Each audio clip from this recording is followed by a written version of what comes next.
Class 11 के students, जो आपका अर्थशास्त्र का पेपर होने वाला है, तो आज हम बात करने वाले हैं आपके अर्थशास्त्र के पेपर की। तो स्टूडेंट्स बहुत सारे कमेंट आ रहे थे कि सर अर्थशास्त्र का पेपर डाल दो, तो मैंने सोचा कि चलो आपकी हेल्प कर देते हैं। और एक तो लाइक और शेयर ठोक दीजिए, महाकाल का दबा के लाइक और शेयर ठोक दीजिए। पूरा साल मेहनत करता हूँ आपके लिए बेटा, ऐसा नहीं चलेगा, ऐसा नहीं चलेगा। अर्थशास्त्र का पेपर डाल देते हैं। तो स्टूडेंट जो आपका ये अर्थशास्त्र का पेपर है, ये बहुत ही इंपॉर्टेंट एवं आपके लिए बहुत ही मोस्ट होने वाला है, क्योंकि इसमें ऐसे क्वेश्चन टाइप किए गए हैं जो आपकी 7% आने की परीक्षा में संभावना है। तो स्टूडेंट्स जल्दी से चैनल को सब्सक्राइब एंड वीडियो को लाइक कर दें, क्योंकि आपको ये पूरा पेपर मैं आपको शेयर करने वाला हूं, और साथ ही आपको इस पेपर का फुल सॉल्यूशन और साथ ही पूरी PDF मैं आपको इसी वीडियो में बताने वाला हूं। तो जल्दी से स्टूडेंट वीडियो को लाइक एंड चैनल को सब्सक्राइब कर लें। तो बात कर लेते हैं कक्षा 11 त्रैमासिक परीक्षा 2022-23 पेपर अर्थशास्त्र माध्यम हिंदी रहने वाली है, और आपका 20 सेट होने वाला है। इसके बाद है जो कुल प्रश्न है इसमें 8 रहने वाले हैं, और जो पूर्णांक है आपका 80 नंबर का। तो स्टूडेंट जो आपके पहले पेपर हो चुके हैं उसका पूर्णांक भी आपका 80 नंबर का ही रहा होगा, और साथ ही जो कुल संख्या है वो आपकी 23 प्रश्न आना है, और जो आपका समय है वो आपको 3 घंटे का मिलने वाला है। और साथ ही आप निर्देश पढ़ सकते हैं कि सभी प्रश्न करना अनिवार्य है। तो स्टूडेंट्स पेपर में जो क्वेश्चन पूछे जाते हैं आप कोई भी क्वेश्चन ना छोड़ें, बने या ना बने। तो स्टूडेंट्स क्वेश्चन को समझ लें और अच्छी तरीके से लिख दें, तो आपको काफी अच्छे मार्क्स मिल सकते हैं। तो स्टूडेंट्स चलो वीडियो को शुरू कर लेते हैं। तो जो आपका स्टूडेंट्स पहला क्वेश्चन है वो है आपका बहुविकल्पीय रूप में 6 नंबर में है। तो पहला क्वेश्चन है आपका, इसका मैं आपको सॉल्यूशन भी देता जाऊंगा, जल्दी से आप टिक करते जाना। तो और इसकी डिस्क्रिप्शन में मैंने PDF की लिंक डाल दी है, तो वहां से इसे प्राप्त कर लेना। तो पहला क्वेश्चन है, भारत में हरित क्रांति किन फसलों में सही रही? गेहूं और चावल, गेहूं और आलू, चावल और कॉफी, चावल और चाय। तो स्टूडेंट जो आपका पहला आंसर इसका रहने वाला है वो आपका रहने वाला है गेहूं और चावल। इसके बाद स्टूडेंट बात कर लेते हैं दूसरा क्वेश्चन, ग्रामीण विकास और कृषि क्षेत्र को सागा सुविधा उपलब्ध कराने वाली सर्वोच्च संस्था कौन सी है? तो इसमें आपको लिख लेना है NABRARD। तो स्टूडेंट से आपका पहला राइट आंसर हो जाएगा। इसके बाद तीसरा है, राइट ग्रामीण विकास संस्था कहाँ स्थित है? तो इसमें हो जाएगा आपका हैदराबाद। चौथा क्वेश्चन है, राष्ट्रीय बागवानी मिशन की शुरुआत कब हुई थी? तो इसमें हो जाएगा आपका 2000 से 2006। इसके बाद है पांचवा, इनमें से कौन सा कृषि विपणन से संबंधित नहीं है? तो इसमें आप कर लेना रासायनिक उर्वरकों का प्रयोग। छठवां है, अर्थशास्त्र चुनाव करने का विज्ञान है, इस परिभाषा के प्रतिपादक कौन है? तो इसमें लिख लेना रॉबिन्स। तो स्टूडेंट ये आपके सही विकल्प पूर्ण होते हैं, जल्दी से इसके स्क्रीनशॉट लगा ले, क्योंकि आपके पास ज़्यादा समय नहीं बचा और ये आपके लिए बहुत ही मोस्ट इंपॉर्टेंट पेपर होने वाले हैं। और इसके बाद आप बात कर लेते हैं दूसरा क्वेश्चन की। जो दूसरी क्वेश्चन है वो आपका रिक्त स्थान के रूप में 7 नंबर में आने वाले हैं आपके। तो जो आपका पहला क्वेश्चन है, डॉट डॉट को आधुनिक अर्थशास्त्र का जनक कहा जाता है? तो इसमें आप लिख लेना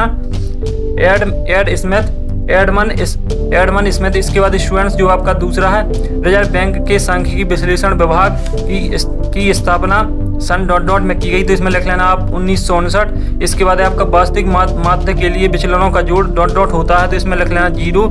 इसके बाद है आपका चौथा, ब्रिटिश शासन के अंत में औद्योगिक क्षेत्र में भारत की स्थिति बड़ी डॉट डॉट थी? तो इसमें लिख लेना खराब। तो स्टूडेंट ये रहे आपके खाली स्थान के सॉल्यूशन में आपको दे दूंगा, जल्दी से पहले देख लेते हैं कौन कौन से खाली स्थान आए हैं आपके।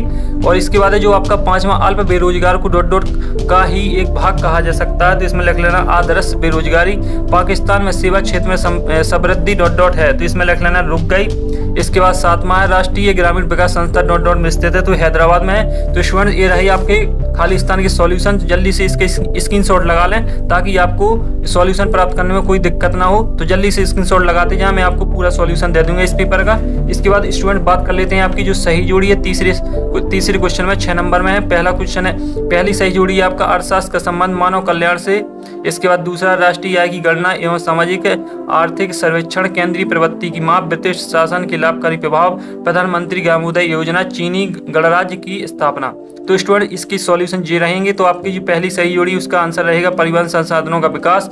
इसके बाद आपका राष्ट्रीय आय की गणना एवं सामाजिक आर्थिक सर्वेक्षण, इसकी आपका जो राइट आंसर है वो है समांतर माध्य। इसके बाद केंद्रीय वृत्ति की माप, तो इसका हो जाएगा आपका NSSO। इसके बाद ब्रिटिश शासन के लाभकारी प्रभाव, तो इसका हो जाएगा आपका मार्शल। प्रधानमंत्री ग्रामोदय योजना, इसका हो जाएगा आपका 1949। चीनी गणराज्य की स्थापना, तो ये हो जाएगा आपका आखिरी निर्धनता उन्मूलन कार्यक्रम। तो स्टूडेंट ये रही आपकी सही जोड़ी। तो जल्दी से इसके स्क्रीनशॉट लगा ले ताकि आपको सॉल्यूशन में कोई दिक्कत ना हो। जो स्टूडेंट चैनल पर नए हैं वो चैनल को सब्सक्राइब एंड वीडियो को लाइक कर दें। इसके बाद बात कर लेते हैं चौथे क्वेश्चन की, प्रत्येक का एक शब्द और एक वाक्य में उत्तर। तो आपको आपके जो एक शब्द एक वाक्य है वो 7 नंबर के हैं, एक नंबर का सभी आपका क्वेश्चन होने वाला है। तो जो आपका पहला है, चुनाव की समस्या को आर्थिक समस्या का नाम किसने दिया? तो इसमें लिख देना आपको रॉकिक्स इसके बाद एक आदर्श प्रश्नावली का आकार किस प्रकार का होना चाहिए, तो इसमें लिख लेना आपको छोटा। इसके बाद किसी श्रेणी के पदों के मूल्य के योग में उनकी संख्या का भाग देने से जो मूल्य प्राप्त होता है उसे कहते हैं, तो इसमें लिख लेना आप आर्थिक निष्कासन। इसके बाद है आपका इसमें आपको लिख लेना समांतर माध्य। इसके बाद जो आपका चौथा क्वेश्चन है, स्वदेशी संसाधनों का बड़ा या बड़ी मात्रा में दूसरे राष्ट्र को अंतरण क्या कहलाता है, तो इसमें लिख लेना आर्थिक निष्कासन। विश्व की सबसे बड़ी लोकतंत्र प्रणाली अर्थव्यवस्था का नाम क्या है, तो इसमें आपको लिख लेना भारत। इसके बाद लघु उद्योग का क्या अर्थ है, तो लघु उद्योग स्टूडेंट जल्दी से टाइप कर लें, वे इकाइयां जो मध्यम स्तर की विभागों की सहायता से उत्पादन प्रारंभ करती हैं, तो उन्हें लघु उद्योग कहते हैं। स्टूडेंट जो आपका 5वां रह गया इसमें, तो इसे भी देख लें। ऐसे व्यक्ति जो आप क्या कहेंगे जो पिछलित मजदूरों दरों पर कार्य करने की इच्छा, योग्यता एवं सामर्थ्य रखते हुए भी कार्य प्राप्त नहीं कर पाते, उन्हें क्या कहेंगे हम, बेरोजगार। तो स्टूडेंट ये रहा आपका एक शब्द एक वाक्य का सॉल्यूशन। तो जल्दी से इसका स्क्रीनशॉट लगा ले क्योंकि आपके पास बहुत ही कम समय है, आपका सुबह पेपर है। तो स्टूडेंट मैंने सोचा जल्दी आपकी हेल्प कर देते हैं। तो आपका जो अब 5वां क्वेश्चन है, सत्य और असत्य छांटिए। पहला है प्लेट श्रम विभाजन को मान्यता देता है, तो इसमें आपको कर लेना सत्य। इसके बाद है निर्देशन विधि में उच्च स्तरीय शुद्धता नहीं पाई जाती, इसमें आपको कर लेना सत्य। इसके बाद है किसी वितरण में चर का वह मूल्य जिसकी आवृत्ति सबसे अधिक होती है बहुलक कहलाते हैं, तो ये आपका सत्य हो जाएगा। ब्रिटिश काल में कच्चे माल का आयात किया जा सकता है, तो यह सत्य हो जाएगा। तो इसमें बात कर लेते हैं अगले क्वेश्चन की।